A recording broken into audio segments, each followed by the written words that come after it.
What's up? I hope everybody is happy, healthy, hydrated, and all that good stuff. So, I wanted to come over here and talk to y'all about a post that I came across on TikTok. And it was a post by someone saying that they were over 30 and they didn't have a boyfriend and they weren't married. And they were posing it as if what's wrong with them since they don't have these things. A lot of people confuse just because you don't have a significant other or just because you're single, something is wrong with you. Nothing is wrong if you don't have these things. Nothing is wrong if you're doing the inner work to really get to know yourself. See, I find it kind of funny that a lot of people want to spend their time with other people over getting to know themselves.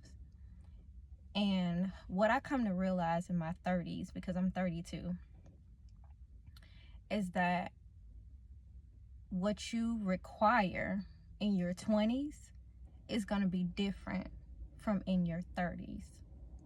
When I turned 30, I had a very low tolerance for things. I knew what I wanted, what I didn't want, what I was going to tolerate, what I wasn't going to tolerate. So things are very different because when you get into your 30s or any age of where you're coming to an understanding of who you are, when you start to understand who you are as a person, you attract things that's going to align with you. See, when you don't have any boundaries or no self-worth or anything else, a lot of people who don't value that can easily come into your life. And since you don't have that solid fence of what that is going to be for people to respect you, then of course everybody is going to flock to you. But sometimes when you grow in a place and you say, okay, I'm a person now, I have developed a very, very thick layer of skin. But not only that, I'm a person who has developed what it means to be emotionally intelligent. Not only with your emotions, but other people's emotions. What you're going to tolerate, your tolerance level of certain things. So that's really what that is. A lot of people will think just because you haven't attracted a mate at 30, 40, or whatever the case may be. If you're on a journey of where, you have your standards that are high and that, you know who you are, there's absolutely nothing wrong. And some people, they say like, oh, well, I should have somebody, I should have this by now. By whose standards? Whose standards are you competing against? Who says that you're supposed to have all of this stuff by the time you're 30 or by the time you're 35? No. But I will tell you this. Once you stop worrying about what everybody else says and what they think and all of that outside noise, you will align with the things that you're supposed to align with, and they will come into your life easy. Stop letting people tell you you're supposed to have a baby by this age, you're supposed to be married by this age, you're supposed to be in this career by this age. But so please, y'all will destruct y'all lives by listening to people who do things by just talking. And some people project onto you. That's another thing that you have to be careful about, because a lot of people really won't tell you like, yeah, they're married, but they're miserable. And I know the people who romanticize these Disney movies and want to be loved and want to be, you have to come up with your own fairy tale. I stopped saying that I want it. I started demanding. A man is going to value me that comes into my life. A man is going to respect me. He's going to treat me like a partner. I started commanding things into my life instead of, oh, well, I want and I hopefully have. No, I'm going to get. He going to be here. I don't know when, but that's how I started manifesting. Like last year, I was like, when a man comes into my life, these are all the things that he's going to be. These are all the things that he's going to be. And some people will say, well, you know, he's not going to be perfect. And okay, who is? Who is? Who is going to be just I's dotted, T's crossed? Who is? There's always going to be some type of work involved.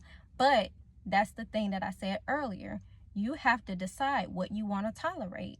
If you think that a lot of his imperfections won't match up with yours, then y'all go y'all separate ways. You have to command what you want. Because I have went on a lot of live streams like revolved around love. And the difference between men and women, men can tell you exactly what they want. I want this, I want that. She gotta have this, she gotta have that. She gotta be 5 feet, she gotta be such and such pounds. She can't be, or they know exactly. But women, we are taught like, oh, well, just take it as it is. They struggle to answer when they ask, like, when certain people ask, like, us as women, like, what we want. Not all women, but certain women, they're like, well, maybe because you haven't built that up with yourself, that confidence up with yourself. And that is okay, because I've been there. I'm going to tell you from a standpoint of where I've been before. And baby, when you come to a point where you love and adore yourself, nobody is going to be able to persuade you not to. Nobody. Because I am at that point right now, and I'm going to stay at that point. Nobody can tell me what I don't deserve or what I'm not going to get. No. I'm going to have it all of it. So y'all, if for the people out there that's looking for love and that's looking for a husband or a wife, start with yourself first. Get to really know yourself and love yourself and work on your boundaries and work on being vulnerable, because a lot of people say that they're emotionally intelligent, but they're really not. You gotta balance people's emotions along with yours as well, because I'm a person, I regulate things. If something is off, let's talk about it. And that's with anybody, any setting that I'm in. It could be work related or whatever.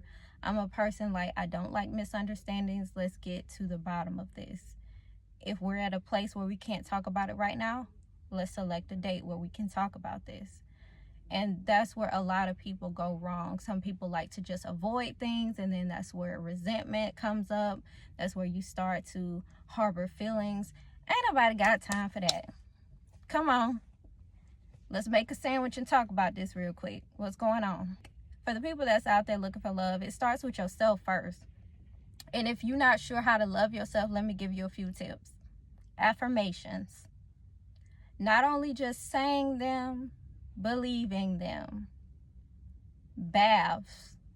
It may sound simple, but baths are a lot of dealing with self-love. Adorning your baths, putting rose petals in there. And if you're not in a space to like where you can like have a bathtub or where you can like bathe, then a shower. Pick out you a nice body wash. Pick out something that's good for your skin. When you get out the shower, just take your time lotioning your body and speak lovingly into yourself. That's where self-love starts, where you love not only the good part of yourself. You know what, I do this sometimes, but I'm working on this. I'm working on breaking that pattern. That's what it takes. So I love y'all and I hope y'all have a good rest of the day. Bye.